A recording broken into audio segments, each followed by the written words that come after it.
রাধে রাধে সবাইকে। অন্য দিনের মতন আজকের দিনটাও আমার চা দিয়েই শুরু হলো। রাতে শরীরটা খারাপ থাকার কারণে সকালে উঠতে বেশ দেরি হয়েছিল।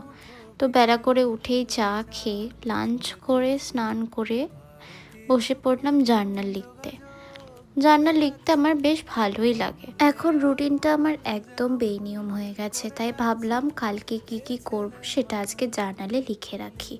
শরীরটাও কদিন ধরে ভালো যাচ্ছে না।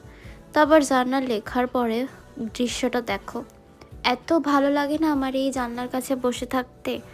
মনে হয় সারা দিন এখানেই বসে প্রকৃতি দেখি। খুব একটা সুন্দর না, বাট তাও যেন ছোটবেলার কথা মনে পড়ে এই জানলার পাশে বসলে। তারপর ঘরটা একটু গোছালাম। গোছানোর পরে শরীরটা একদম ভাল লাগছিল না, তাই একটু রেস্ট নিয়ে বিকেলে বেরোলাম। ভাবলাম যে যাই, অনেক দিন বেরোনো হয় না। তো রেডি হলাম, রেডি হয়ে ভাবছিলাম যে কোথায় যাব, রেডি হতে হতেই ভাবছিলাম। তারপর ভাবলাম অত ভেবে লাভ নেই, একদম বেরিয়েই ডিসাইড করব যে কোথায় যাওয়া যায়। শীতটাও মোটামুটি ভালোই পড়েছে। শীতকাল আমার প্রচণ্ড প্রিয়। শীতকালে আমার সাজতে গুছতে খেতে ঘুমাতে খুবই ভালো লাগে। কিন্তু এই বছরে যা বৃষ্টি হয়েছে সেটা তো আর বলার মতো না।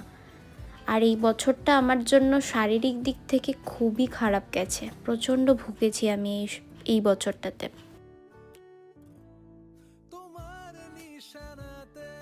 একদম না সাজলেই নয়, তাই হালকা একটু মেকআপ করলাম। মেকআপ করে রেডি হলাম, চুল টুল বাঁধলাম। বেঁধে এই যে আমার ফিট চেক, এটাই আমি পরেছিলাম। বাইরে একটু ঠান্ডা ছিল তাই ওপরে একটা জ্যাকেট টাইপের পরে নিয়েছিলাম।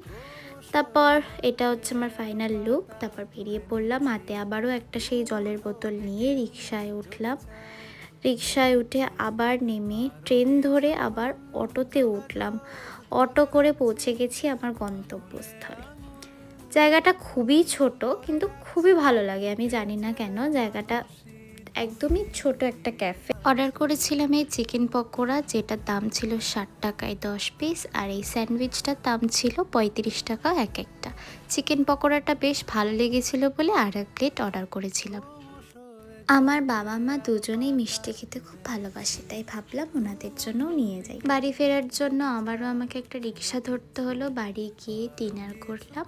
আজকের জন্য এইটুকু, টাটা।